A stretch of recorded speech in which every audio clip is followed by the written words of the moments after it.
Hello buddy, thanks for tuning into today's video. We're going to have a look at El Nino in today's video. It's no secret that I've been predicting an El Nino for winter of the 2012-2013. It should be developing now. I'm going to have a look to see how things are developing in the equatorial Pacific, whether the El Nino is in fact getting going in this video, and see where we may be going from here.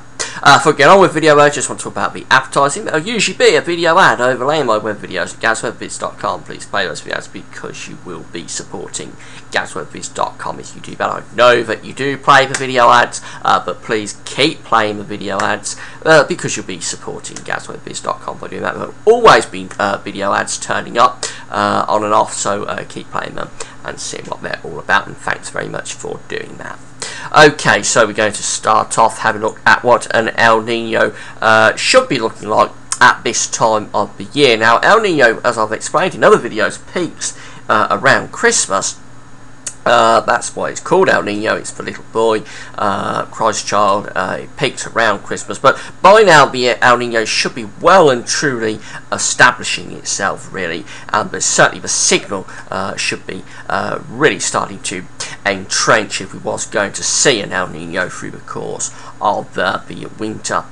So this is from 1997. This is the mega El Nino event from 97-98. This is the sea surface temperature anomaly for October 1997 for the globe. But what we want to focus on specifically is this very intense red area here, stretching from Peru well out in towards the middle of the equatorial Pacific. This was a really intense El Nino, the strongest recorded, strongest El Nino recorded, I should say.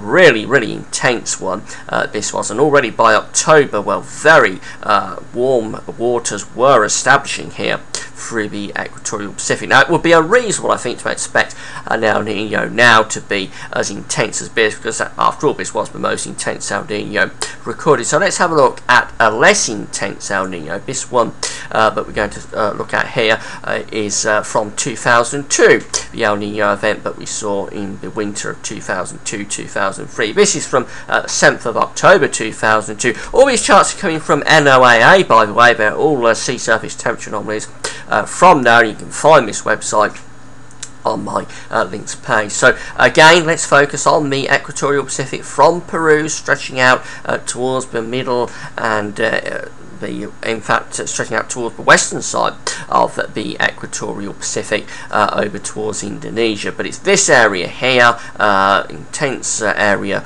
of warm water here, not as intense as on the first chart that we looked at from 1997. This was a much weaker El Nino than the 97-98 event, but nevertheless we've got a really good signal here by the 7th of October 2002 of the El Nino developing, and it did develop further as we went on through the course of that autumn and winter. Next we're going to look at is 2006. This was an even weaker El Nino, the El Nino of 2006-2007. It was a pretty weak El Nino, but again we've got a fairly reasonable signal here for waters to be starting to warm through this middle part of the Pacific. Very warm waters around Peru and onto the coast of South America, but we don't really want to focus on that area. That's just where the El Nino starts. Actually, haven't El Nino declared, it's this area here that's important in this central part of the equatorial Pacific. And whilst it's a weaker signal than the first chart in 97, and it's a weaker signal from 2002, we can see that we have got some warming of the waters going on here. Certainly something that would suggest that El Nino is developing. And certainly as we go back toward that South American coast, some really quite warm anomalies there. Next one is 2009. This is the last one we're going to look at from the winter of 2009-2010. This was a strong El Nino for October, 5th of October 2009. Again, it's not a strong signal here, but we are seeing a signal through this middle part of the equatorial Pacific for warm waters to be pushing up. Now, I say it wasn't as strong a signal as we see for 1997, and it's probably not quite as strong a signal as we see for 2002, but nevertheless there's a good signal here for the waters to be warming in this middle part of the equatorial Pacific. So that just really gives you the idea that by now we should be starting to see good evidence through this central part of the Pacific of El Nino developing, if it was going to develop. So now let's take a look at the latest chart from NOAA, and this is it. This is from the 4th of October 2012, and well, where is the El Nino? That's the question, because it's just not there. Through this central part of the equatorial Pacific, anomalies are really bouncing around normal, but these blue blobs here occurring along the dateline are very unusual. If El Nino was developing, you wouldn't really be expecting to see these blue colours appearing along the dateline along the equatorial Pacific. That would actually suggest that we're going more towards La Nina, if anything. So quite what's happening here, I'm not sure, because all the modelling has been for a weak El Nino for this winter, but the evidence is that it's just not happening again. This is the area that should be warming now. If we was going to get an El Nino in the coming few weeks, we would be seeing this area warming up. We did see it a little bit through the summer, July and August in particular, and in September did see some warming going on here, but now it really has stalled and it's just not happening. We've got the cold PDO going on here. I've explained this in some of my winter videos. When you've got a cold PDO, it does very often impact El Nino. It stops El Nino, or it doesn't stop it, but it makes it harder really for the El Nino to get going and to sustain itself. And I think that's probably what we're seeing here. We've got a very cold PDO at the moment, and my guess is that's limiting the potential for the El Nino. Notice we've got the warming around the South American side of the Pacific. I've got some warming there, so the El Nino has been trying to develop, but I think this cold PDO is probably responsible for stalling it. Now things could still develop through the course of the autumn and into the first part of the winter, but we really do need to see this happening now.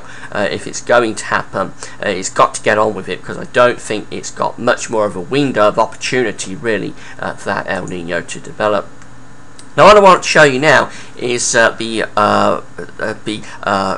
subsurface temperature anomalies. This isn't what we've been looking at previously is the sea surface temperature anomalies. So this is the subsurface temperature, the temperature at depth in the ocean. And again, this is the area that we should be seeing warm waters coming up to the surface from the mid-levels of the Pacific. We should be seeing this now, and we're not. This is actually showing that subsurface temperature anomalies have gone below average. This is the scale here. Blue colours indicating below average subsurface temperature anomalies right in the area, which is here, that we should be seeing warm water upwelling. So it just goes to show you that in the subsurface as well, we've also got cool waters. So it's not like we've got warm waters just waiting to rise up and going to rise up at any moment to the top. The subsurface temperature anomalies are below normal as well. Again, this isn't what we should be seeing. If an El Nino was developing, we wouldn't really, or wouldn't usually be seeing below average subsurface temperature anomalies. Let's just have a quick look and see what the models are predicting. As I say, they have been predicting a weak El Nino. This is the ECMWF. This is from September, and well, it's going for a very weak El Nino here, really. This is the time period, so we get through to November, December, January is around here. Most of the lines here, most of the ensemble members are above average, so we're seeing temperatures, the model is predicting temperatures to be warmer than average, but certainly no sign of a particularly intense El Nino. I'm not going to see that. But when we even get an El Nino at all is really the question now in my mind. I've really got some doubts about this, but model is just about going for a weak El Nino. But I think it'll be a bit different once we get through to October. The October update will probably limit this even further. Now, having a look at the Jamstec model, seeing what that's predicting. Again, that's going for a weak El Nino.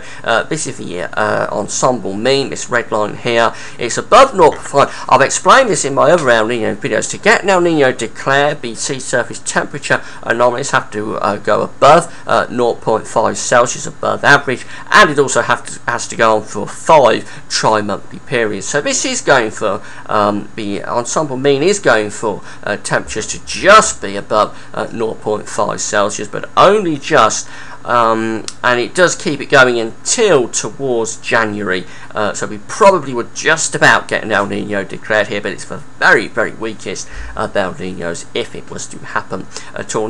Notice some of these members here, once you get through to the first part of next year. Here's January. Notice some of these members of the ensemble dipping down well below average early next year. That could be an indication of La Nina developing, as I've explained in my winter videos. When you've got the cold PDO, it does favour a La Nina state. So I wouldn't be at all surprised actually if we swung back to La Nina next year, but that's a long way off, and let's worry about this year first of all. Finally, have a look at the CFS version 2 anomaly, and this is the prediction. This doesn't go for an El Nino actually. Here's 0.5 above average here. Average is this line here. Here's 0.5 Celsius above average sea surface temperature anomalies in the Yeonso region. It doesn't happen on this. These members of the ensemble keep the ensemble mean at just below 0.5 Celsius, and then it actually dips away as we get through towards the end of the year, through November and December. We see those members of the ensemble and the ensemble mean dipping away. So if this is right, the El Nino will never be declared. It's not going to be an El Nino. CFS is not going for an El Nino now. If this is right, we don't reach the required thresholds to get an El Nino event. And I've got to say, the way this is going, my hunch is that the El Nino is not going to happen. I think we're probably looking, well, we may just scrape a very, very weak El Nino, but really I think we're probably looking at neutral conditions. And if those cold waters up well anymore get any more intense, we could actually, believe it or not, against all expectations, start to swing back towards La Nina through the course of the winter. But this El Nino is in real trouble now. I can't emphasize this enough. The El Nino is really in deep trouble. If you're waiting for an El Nino to happen for whatever reason, it's in big trouble, and my hunch is that it probably won't come off now. I'll keep you updated in the future videos, so keep coming back and checking back to see what's happening as far as ENSO is concerned. But that's it for now. Thanks for watching.